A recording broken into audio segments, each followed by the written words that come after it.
Salut à tous mes bien-aimés. Nous sommes pendant la période de la Pâque.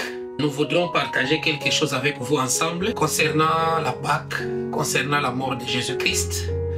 Nous allons prier le Seigneur pour commencer. Seigneur Jésus-Christ, nous te prions de nous assister pendant que nous allons parler de ta parole. Assistez-nous, déverse sur nous ton esprit. Bénis tout celui qui va nous suivre, tout celui qui nous écoutera. Que les bénédictions promises pour tout celui qui écouterait ta parole puissent être les leurs. Au nom de Jésus, t'avons ainsi prié. Amen. Nous allons prendre dans Matthieu au chapitre 28, 6e verset. La Bible dit ceci. Alors Jésus leur dit, ne craignez pas, allez dire à mes frères de se rendre en Galilée. C'est là qu'ils me verront. Pourquoi Jésus leur a dit de ne pas avoir peur? Parce que tous, ils étaient au courant de tout ce qui venait de se passer. Juste il y a 3 jours passés, Jésus était mort. Jésus avait été tué, crucifié sur la croix comme un bandit. Et c'était horrible. C'était une histoire très triste. Jésus a été vraiment flagellé. Il a été vraiment traité comme un bandit. Alors qu'il était le sauveur, qu'il était le fils de Dieu, qu'il leur avait fait beaucoup de bien. Mais comme cela avait été dit, que Jésus devrait être mis à mort, c'est d'ailleurs la raison pour laquelle Jésus était venu sur la terre. Jésus était venu pour mourir, pour que le monde soit racheté. Parce que le péché avait atteint son comble et il fallait que Jésus puisse mourir. Mais il avait été dit dans la Bible que l'agneau avait été immolé dès avant la fondation du monde. C'est une écriture qui avait été déjà, qui existait déjà. Nous connaissons tous, nous sommes les lecteurs de la Bible. Nous savons ce qui s'était passé, comment Jésus était mort. Nous n'avons pas vraiment besoin de ça. Le sujet d'aujourd'hui, c'est Jésus est réellement ressuscité parce que nous sommes pendant la Pâque. Nous allons parler de la résurrection de Jésus. Pour parler de la résurrection, donc il y avait d'abord mort. Donc, Jésus était d'abord mort. Et aujourd'hui, nous parlons de sa résurrection. La mort de Jésus avait déjà été prédite dans l'Ancien Testament. Les lecteurs de la Bible le savent, il est dit, on a tiré au sort ma tunique. C'est David, je pense, qui avait dit ça. La tunique de David qui avait été tirée au sort, c'était Jésus-Christ. Sa robe a été tirée au sort. Mais cela avait été dit dans l'Ancien Testament. Alors, quand on était enfant, quand on regardait ces films-là, souvent ça nous faisait mal au cœur. Mais pourquoi on a tué un innocent? Au lieu de tuer Barabbas, tout le monde a crié, tuer Jésus, et ça nous faisait mal. En tant qu'enfant, on pouvait avoir mal au cœur, mais les lecteurs de la Bible savent que Jésus devrait être mis à mort. C'est à travers de son sang qu'une épouse devrait être rachetée. Parce que nous sommes considérés comme l'épouse de Jésus-Christ. Et c'est à travers le sang que Jésus devrait nous racheter. C'est pourquoi la lance romaine a percé ses côtes. Les clous ont percé ses pieds et ses mains. L'eau et le sang sont sortis et c'était pour nous racheter. Alors, nous avons été rachetés dès avant la fondation du monde. Parce que vous écouterez les gens, non, vous n'allez pas chercher Dieu. Nous sommes sauvés dès avant la fondation du monde. L'agneau avait été immolé dès avant la fondation du monde. Et c'était un agneau qui était innocent. Un sang innocent avait été immolé. Notre sang n'est pas innocent. Nous sommes des pécheurs. C'est ça la différence entre nous et Dieu. Lui avait un sang innocent. Un sang sans péché. Parce qu'il avait déclaré « Qui me convaincra du péché ?» Quand Jésus est mort pour nous, il nous a donné sa nature. Nous avons maintenant son esprit. Quel est l'esprit de Dieu? C'est l'Esprit Saint. C'est ça la finalité de la chose. Il est mort pour nous afin que nous puissions prendre sa nature. Donc il est devenu nous, il est devenu péché afin que nous devenions lui. Afin que nous soyons aujourd'hui appelés des chrétiens. Quand l'Esprit de Dieu habite en quelqu'un, il devient comme Christ.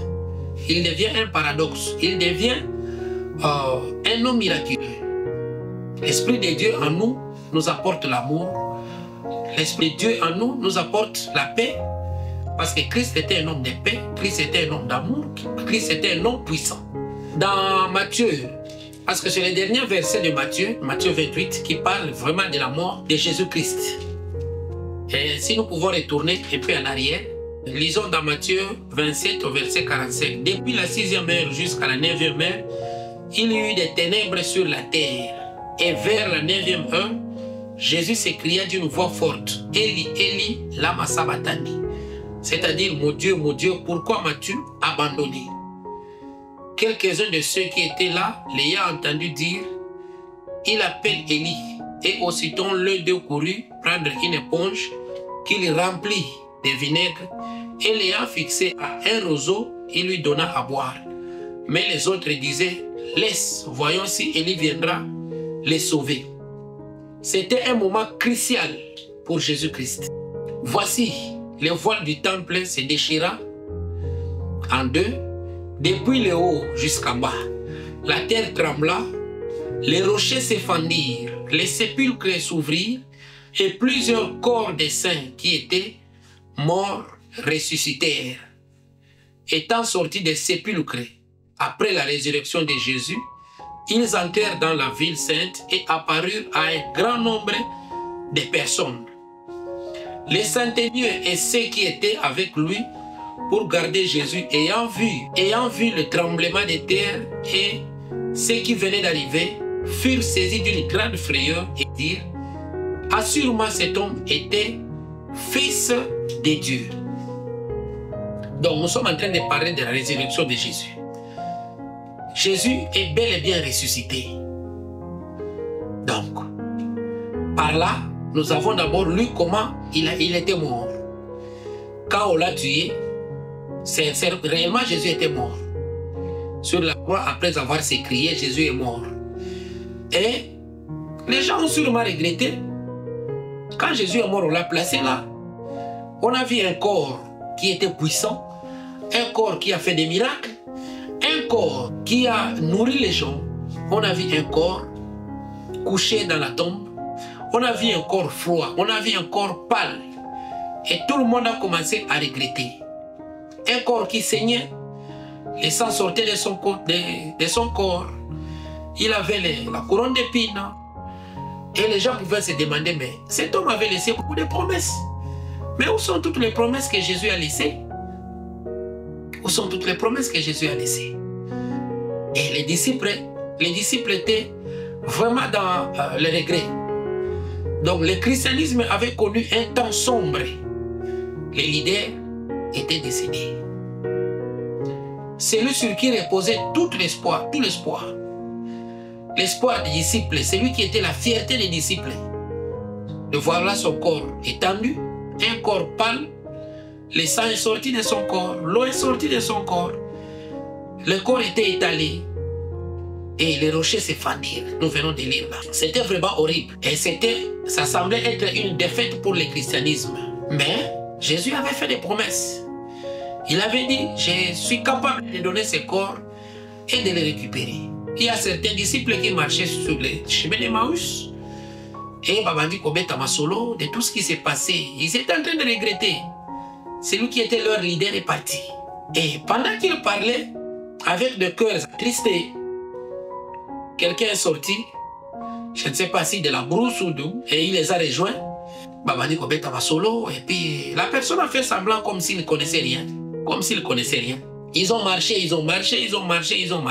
Et arrivé quelque part, ils devraient se reposer parce que je pense que c'était le soir. Et Jésus va se présenter. Ils n'ont pas compris directement Jésus. La Bible dit que Jésus les a ouvert les yeux. Et ils ont compris que c'était Jésus. Donc, quand vous parlez de Jésus, Jésus se présente. Vous parlez de Jésus, Jésus se présente. C'est pourquoi nous, les chrétiens, sur 100% de notre vie, nous devons consacrer la majorité de notre vie. La Bible dit que ils ont persuadé Jésus d'entrer dans cet endroit-là. Et moi, je vous dirais aussi, persuadez Jésus d'entrer dans votre vie. Jésus va entrer. Jésus, c'est un homme obéissant. Parce que lui-même nous enseigne l'obéissance. Quand vous persuadez Jésus à entrer dans votre vie, Jésus va entrer. Quand ils sont arrivés là-bas, c'est pendant le repas que Jésus les a ouverts les yeux. Donc, quand vous parlez de Jésus, quand Jésus se présente, il finira par vous ouvrir les yeux. Les écailles vont tomber de vos yeux. Et vous verrez que c'est Jésus. Vous verrez Jésus dans votre vie. Et Jésus viendra pour changer votre vie. Il ne va pas apparaître pour vous laisser comme ça. Vous allez changer votre vie, vous deviendrez chrétien. Et nous allons lire toujours dans Matthieu. Allons verset 11. Pendant qu'elles étaient en chemin, quelques hommes de la garde entrèrent dans la ville et annoncèrent aux principaux sacrificateurs tout ce qui était arrivé. Ceux-ci, après s'être assemblés avec les anciens et avoir tenu conseil, donnèrent aux soldats une forte somme d'argent en disant: dites, ces disciples sont venus de nuit les dérober pendant que nous dormions. Et si le gouverneur l'apprend, nous l'apaiserons et nous vous tirerons des peines. Les soldats prirent l'argent et suivirent les instructions qui leur furent données, et ce bruit s'est répandu parmi les Juifs jusqu'à ces jours. Donc, Jésus-Christ était bel et bien ressuscité. Alors, comme ces gens-là avaient honte que la nouvelle se répande, parce qu'ils avaient tué Jésus, ils voulaient que Jésus puisse disparaître définitivement. Mais quand Jésus est ressuscité, alors ils ont voulu camoufler la nouvelle. Mais vous ne pouvez pas camoufler Jésus, parce qu'il était Dieu. La nouvelle a fini par se répandre. Jésus était bel et bien ressuscité. Mais bien aimé, le christianisme qui est basé sur les sangs. Parce que ni qu'était la mort de Jésus-Christ, aujourd'hui on n'allait pas célébrer la Pâque. Jésus devrait mourir. Quand il est mort, ça nous a donné l'espoir. Après sa résurrection, nous sommes sûrs que nous sommes dans la vérité parce que Jésus-Christ est ressuscité des morts. Après la résurrection, Jésus s'est présenté à ses disciples. Il y a même Thomas qui doutait. Jésus l'a appelé, il lui a dit: viens, place ta main ici, là où il avait été percé. Jésus-Christ est bel et bien ressuscité, il est bel et bien vivant. Et après ça, il devrait retourner au Père. Jésus devrait monter en haut. Et Jésus monta au ciel. Parce que c'était la voie pourvue par Dieu pour nous sauver, c'était Jésus. Il est venu, il a accompli sa mission, il devrait retourner. Il ne pouvait pas rester définitivement. Alors Jésus-Christ est retourné. Après la résurrection, il a fait, je pense, une quarantaine de jours. Et à la montagne de la transfiguration en présence de Pierre et Jacques et Jean, Jésus-Christ est retourné au ciel. Mais après le départ de Jésus, l'église a semblé sombrer. Et il est parti, il avait promis le Saint-Esprit. Quand il est parti, il a dit que le Consolateur viendra. Pendant que l'église était entrée dans le désespoir, le Consolateur est venu. On a vu Paul qui pouvait faire le miracle textuellement comme Jésus. La Bible dit que l'ombre de Pierre pouvait guérir les malades.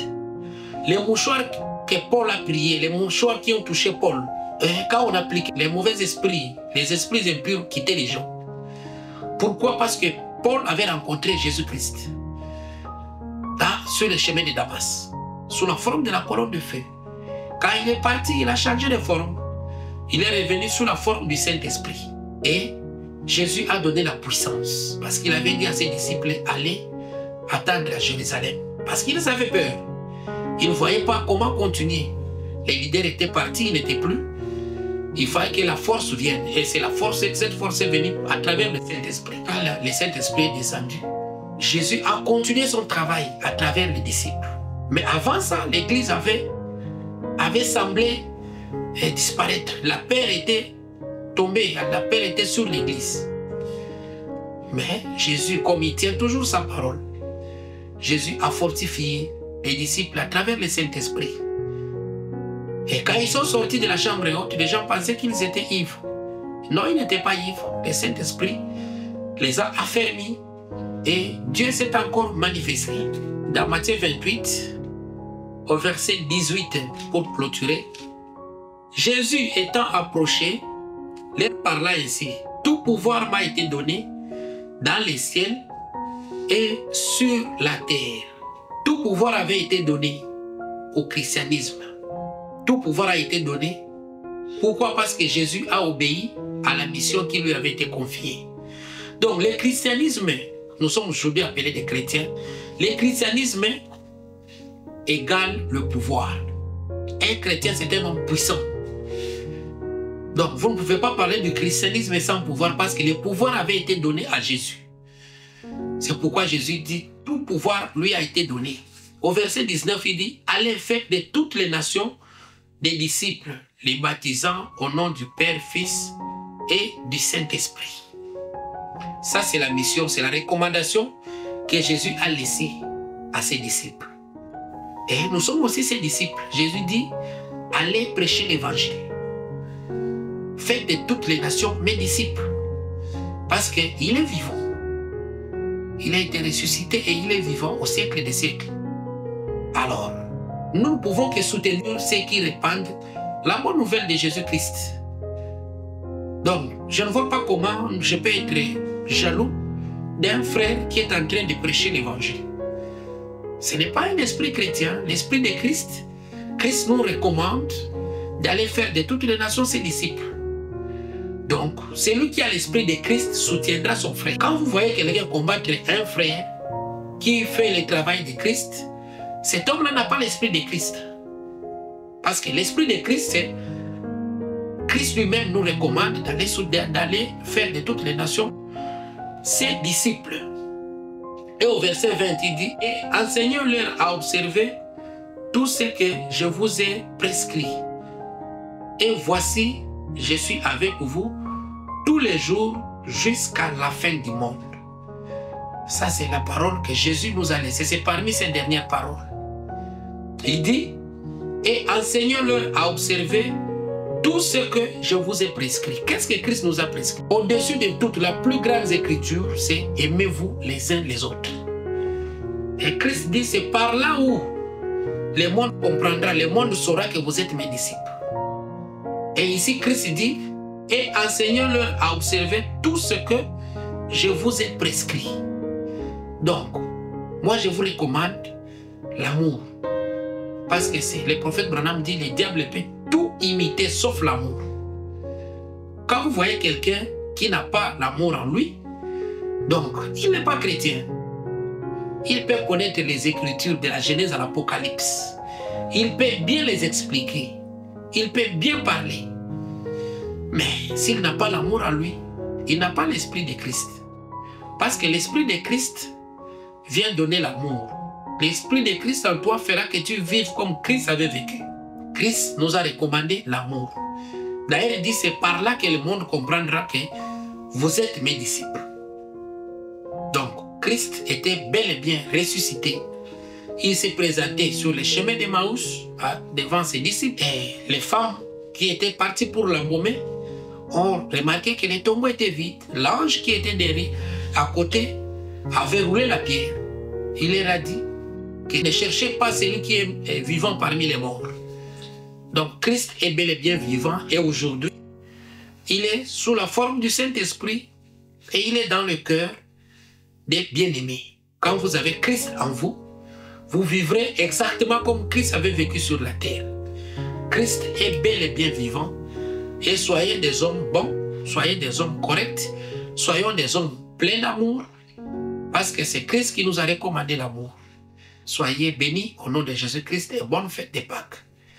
Que le Seigneur vous bénisse.